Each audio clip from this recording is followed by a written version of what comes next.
নমস্কার বন্ধুরা, আশা করি আপনারা সবাই ভালো আছেন। আর পূর্বাস কিচেনে আপনাদের সবাইকে স্বাগত জানাই। আজকে আমি আপনাদের সঙ্গে ডিম দিয়ে একটি দারুণ সুস্বাদু রেসিপি শেয়ার করব, ডিম ভাপা। তবে ডিম ভাপা রেসিপিটি আজকে একটু অন্যরকমভাবে বানাবো। আশা করি আজকের রেসিপি আপনাদের ভালো লাগবে। তো স্কিপ না করে সম্পূর্ণ ভিডিওটি দেখার জন্য অনুরোধ রইল।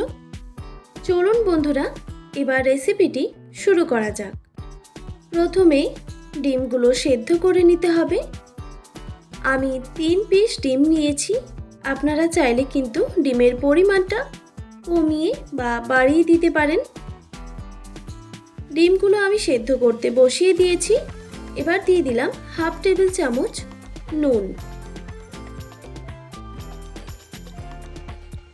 ডিমগুলো প্রায় 15 থেকে 20 মিনিট টাইম নিয়ে সেদ্ধ করে নিতে হবে।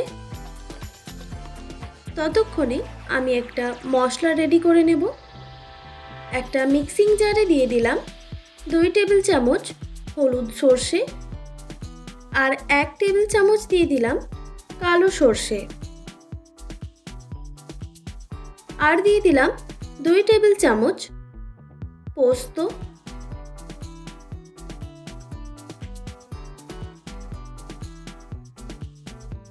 এবার এইগুলোকে শুকনো গুঁড়ো করে নিতে হবে প্রথমে, তাহলে মিক্সিতে খুব ভালোভাবে বাটা হয়ে যায়। তো দেখুন আমি গুঁড়ো করে নিয়েছি। এবার ঝালের জন্য দিয়ে দিলাম কয়েকটা কাঁচা লঙ্কা, তবে ঝালটা আপনারা অবশ্যই কম বেশি করে নিতে পারেন।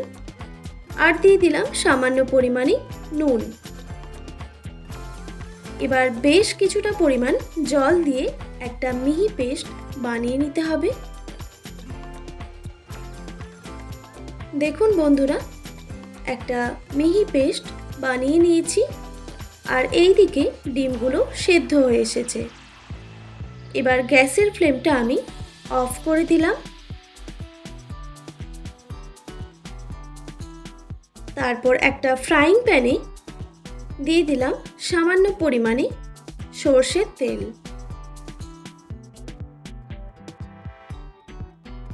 তেলটা গরম হয়ে আসলেই দিয়ে দিলাম 1 টেবিল চামচ রসুন কুচি। রসুনটাকে হালকা করে ভেজে নিতে হবে। রসুন হালকা করে ভাজা হয়ে গেলেই দিয়ে দিলাম একটা মিডিয়াম সাইজের পেঁয়াজ কোচানো, আর স্বাদ মতো নুন দিয়ে দিলাম। এবার পেঁয়াজ আর রসুন ভালো করে ভেজে নিতে হবে।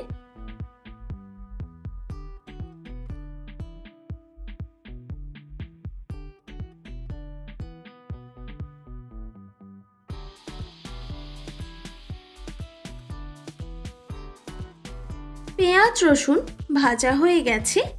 এবার আমি গ্যাসের ফ্লেমটা অফ করে দিলাম। আর এই দিকে আমি ডিমগুলোর খোসা ছাড়িয়ে 2 ভাগ করে কেটে নিচ্ছি।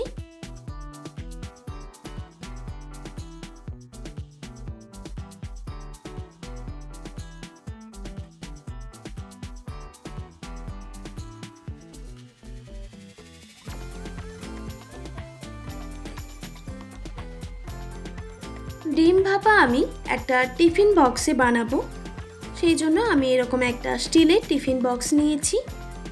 এবার মশলাটা যে আমি বেটে নিয়েছিলাম সেটা এখানে দিয়ে দিলাম। আর দিয়ে দিলাম স্বাদ মতো নুন, সামান্য পরিমাণে হলুদের গুঁড়ো, মানে 1 টিস্পুন মতো আমি হলুদ গুঁড়ো আর 1 টিস্পুন কাশ্মীরি লঙ্কার গুঁড়ো ব্যবহার করেছি। আর দিয়ে দিলাম 1 টেবিল চামচ চিনি। এবার পেঁয়াজ রসুনটা যে আমি ভেজে রেখেছিলাম সেটাও এখানে অ্যাড করে দিলাম। এবার সব উপকরণগুলো ভালো করে মিক্স করে নিতে হবে।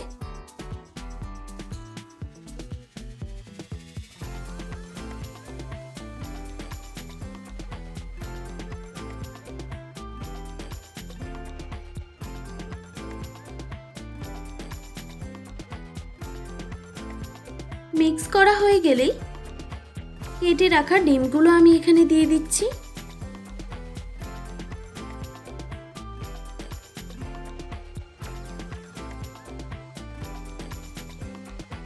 তারপর দিয়ে দিলাম কয়েকটা গোটা কাঁচা লঙ্কা।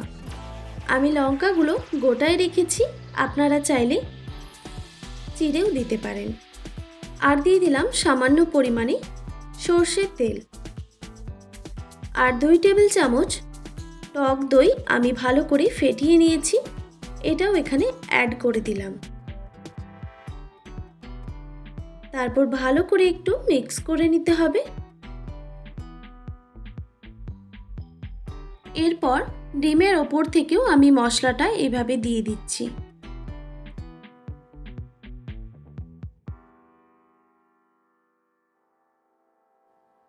ভালোভাবে মিক্স করা হয়ে গেছে। এবার স্টিম করার জন্য পারফেক্টভাবে রেডি। আমি কৌটোর ঢাকনাটা বন্ধ করে দিলাম। আমি কড়াইতে জল গরম বসিয়ে দিয়েছিলাম। জলটা যখন এইরকম হালকা ফুটে আসবে, আমি কৌটোটা এর মধ্যে রেখে দিলাম।